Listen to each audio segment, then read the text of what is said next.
aya jalmi teh rupi-rupi kabingung teh aya hammud dunya, aya hammur rizki, aya hammul mustaqbal, aya hammun nas, aya hammuddin, rupi-rupi kabingung teh.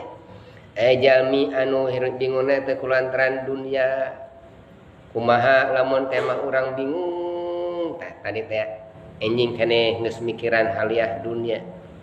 Eta jalmi bingung ku haliah dunya kulantaran teu ngemut kana pamasean ti Gusti Allah bahwa sagarupi teh ditakdirkeun ku Gusti Allah.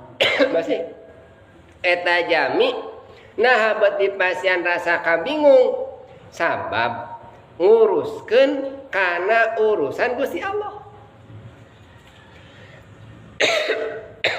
Urang mah nu diuruskeun teh urusan urang we, urusan hirup urang.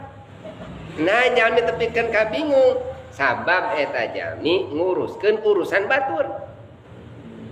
Lamun jalmi nguruskeun urusan dirina sorangan da moal bingung. Naon kewajiban urang hidup di alam dunya naon? Nu ngabdanteunkeun kabingung teh di mana jalmi nguruskeun urusan batur, nya kaditu nguruskeun urusan Gusti Allah. Ari dunia teh eta teh urusan Allah. Wa ma min dabatin fil ardi illa 'alallahi rizquha. Setiap jalmi anu makhluk anu melata di alam dunia eta teh ku Allah dipasan rezekina.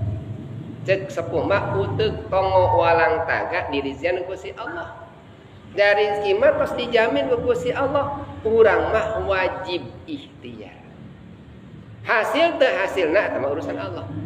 Lamun urang mikiran kana hasilna berarti tos ikut campur kana urusan Allah. Kumaha Allah we rek hasil rek henteu hasil ge nan urang mah wajib kempurna